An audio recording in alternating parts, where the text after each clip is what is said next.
Tas svarīgi arī uzzīmēt līniju, fiksēt situāciju, lai pēc tam arī mēs varētu translācijā parādīt apliecinājumu, ka tur bija vai nebija aizmugura. Ar to droši vien tagad arī nodarbojās tiesneši šeit pāri Daugavas krastā. Relatīvi vistuvākais stadions Vāra centram, kā sporta parks. Cerams, ka arī tehnika nepiebīd sakari, komunikācija šajos lietas apstākļos.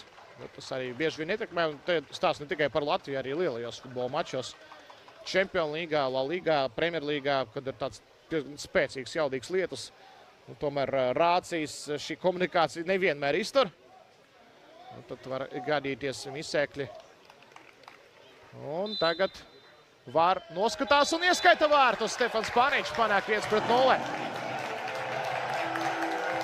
RFS var sveikt savu centra pussargu arī tādā aplītī.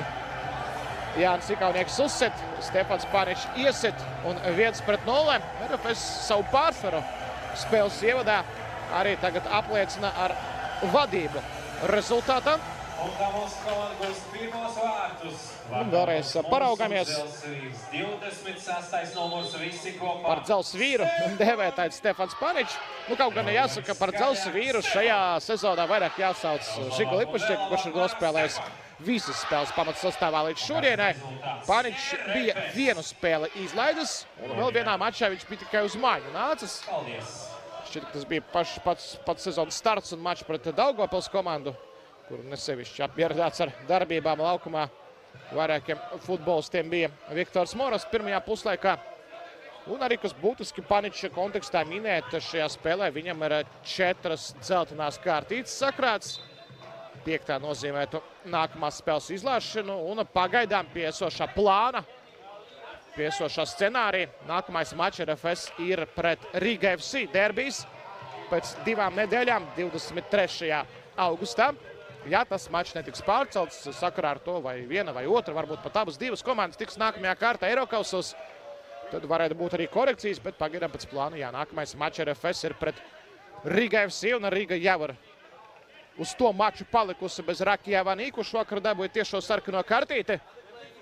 Bet RFS riskē palikt bez Stefana Paniča un arī bez Žigas Lipušķeka īstenībā. Lipušķekam arī 4 dzeltenās kartītes. Tā arī varbūt viens no iemesliem, kāpēc viņš šodien tieši tiek norotēts, atstāts malā, nevis, piemēram, agrāk kaut kur Kausā vai kādā no mačiem pret Vestri tika atpūtināts Žiga Lipušķeks.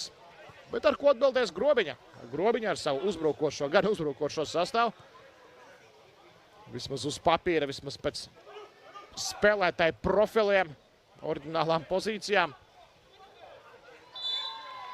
Tagad arī diezgan augstu flangos Alijā Runā un Maksims Sidrovs bija devušies šajā uzbrukumā. Te paslīd Paničs, paslīd arī ne bez pretinieka palīdzības. Jo pret Rīgā iepriekšējā kārtā Grobiņa prata noturēt 0-0 pēc pirmā puslaika, kaut gan arī noturēt, tur nebija daudz ko turēt. Rīga bija ļoti maz momenti pirmajā spēles daļā.